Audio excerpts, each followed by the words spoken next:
Yo, what's up, guys? It's me. It's your boy Zellidon, and I just finished doing my first fighting in my first siege that I was able to fight in because, well, the siege times are really bad for my timing, for my work schedule and everything. And let's not even get into that. It was a lot of fun. I had a lot of fun, and I recorded it. I'm gonna go ahead and share what I learned with you guys. So first things first, I was able to jump into one of these siege tanks, um, which seems to have. Let's count how long this is. I think it looks like about a 10-second cooldown on one of the. I'm in the side one of the side cannons.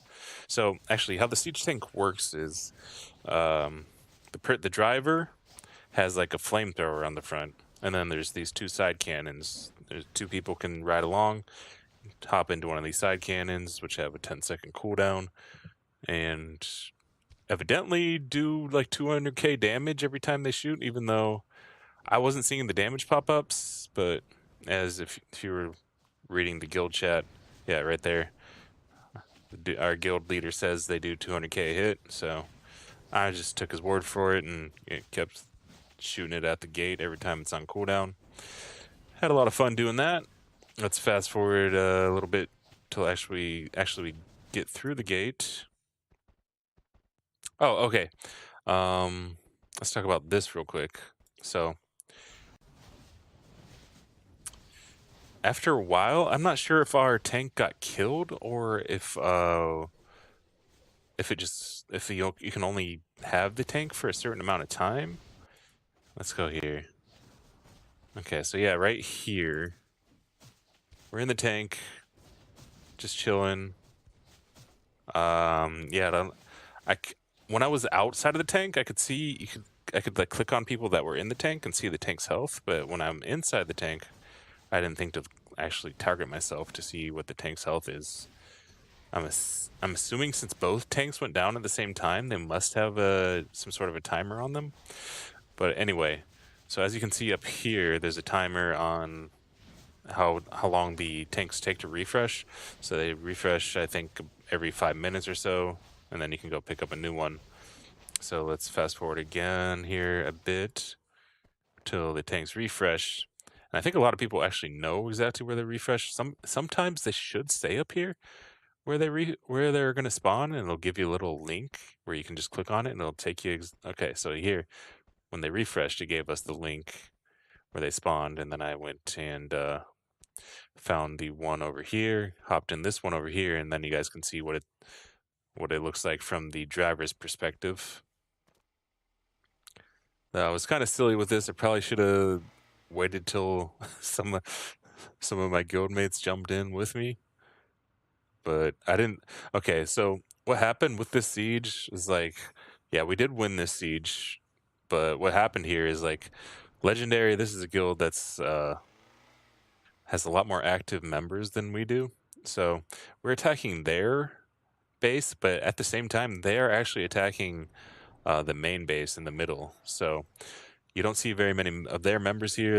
I think there's only maybe 15, 20 at the most of them defending, but the vast majority of their guild is actually attacking one of the bigger guilds at the same time. So we're trying to move up by attacking them. They're trying to move up to a better fort by attacking another guild. We both ended up winning. Like, we won this one, and then they won the one in the middle.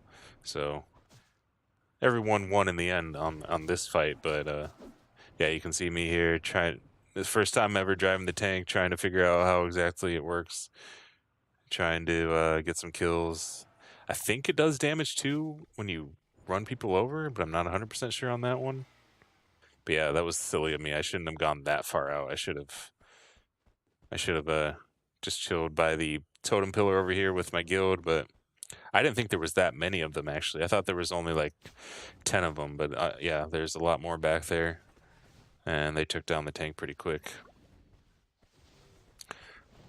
But yeah, so what else did we learn? Okay, so there's three entrances. There's three places where you spawn at the very start of the fight, where you can spawn. You take down one of the gates, or take down both gates if you want. multiple guilds can actually attack at the same time, but here it was just us and legendary. And then once you get in through the gates, there's 3 of these pillars that you have to take down. And after that, you basically win the siege. As far as I'm aware, I'm not 100% sure on all the details, but yeah, we went forward and started taking down all the pillars. You know, they got a few kills on us here and there. I mean, they had a pretty good group of people here defending. We just outnumbered them by a lot, so it was pretty easy for us to win. I'm sure if they were starting to lose their attack, they probably would have doubled back and see. This is another part of it. So say you do already have a fort, and you go to attack another fort, that your fort is still vulnerable. So like you can't just declare an attack and then your fort becomes invulnerable. No, it all happens at the same time. So if you declare an attack or you go to attack one guild, your fort is still vulnerable. So if you have to kind of decide, do you want to go all in on your attack? Do you want to leave some people behind to defend just in case your attack doesn't go so well? There's a lot of strategy to this thing. So we'll see. We'll see how long we can actually hold on to this base for. We do have one of the biggest guilds on our server, EU1, by the way. We do have one of the biggest ones, but we're more of a casual group. We're more of a casual guild. We got a few whales here and there, but we're more casual. We don't all play at the same time. I think only about 50 of us showed up for this out of the 170 or so. So even though we do have a pretty good sized guild and some really good players, we're definitely not as hardcore as some of the other guilds on the server. So we'll see if we can actually hang on to this territory for very long. I guess we'll find out. But yeah, I don't think we're going to be actually trying to go for the middle territory, the biggest one that you can take. Hopefully we're probably just going to go all in on defense from here on out and not even try to attack unless we like shave off some of the fat, some of the people that don't actually play on a daily basis and actually get a regular group of people that can actually show up every time. You guys don't need to know all about that anyway, though. So yeah, here we are taking out the second pillar, and so yeah, it seems like every pillar has a different type of energy, I guess. So the first pillar, I believe, I didn't really catch what the first one was. This one's thunder. The last one's fire. I think the first one must have been ice then, or water or something. But this one was really annoying. So apparently it has like some sort of magnetic force to it, and you keep getting pulled, and it does a lot of AoE damage. I'm not sure exactly how the pulls work, like if they just trigger randomly or what. If anyone knows anything about how that works exactly, please feel free to leave a comment and fill me in, because for me it just felt like random. I just like randomly getting pulled here, left and right and back and forth. And oh yeah, at this point, yeah, I forgot that at this point another guild did show up. The Russian Bears. The Russian Bears showed up. I think they only showed up with about, I don't know, 10 or so, maybe 20 people.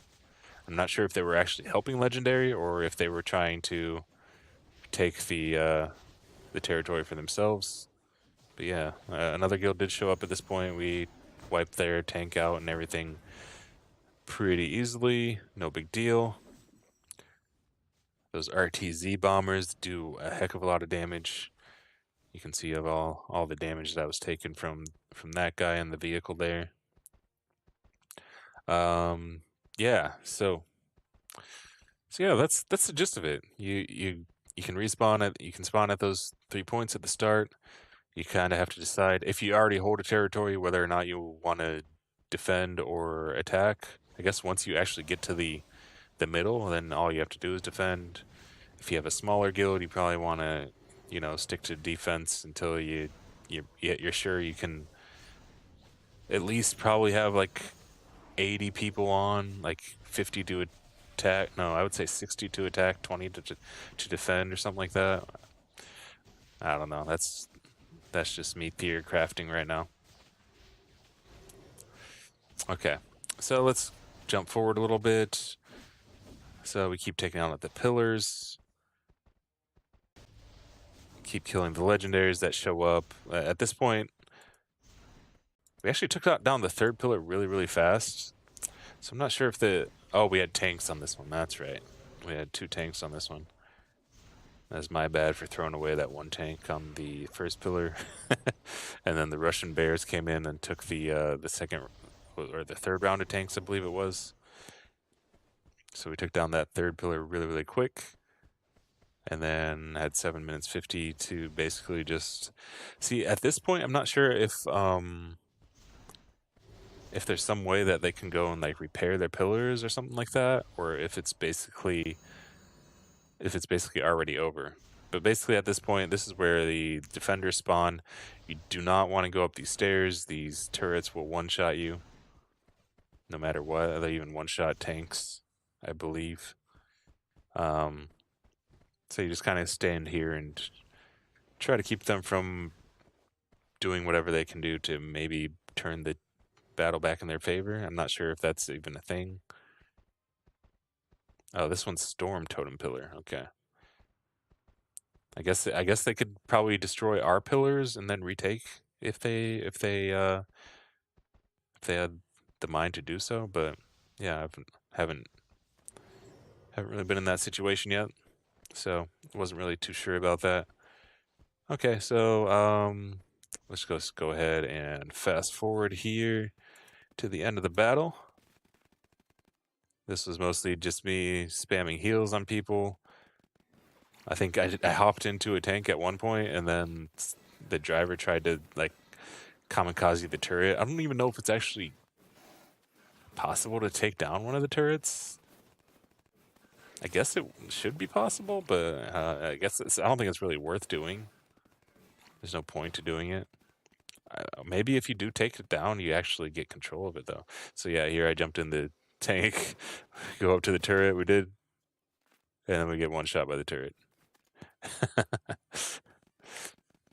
Okay. Yeah. Anyways, I love sieging. Sieging's one of my favorite things in MMOs of all time. I wish more MMOs had it. Yeah, it's just a lot of fun. It's not like a huge amount of pressure. I think for me at least, it's just like a fun thing to do with your guild. Try to PvP and take over a castle and do objectives. You have to be a lot more strategical and not really just go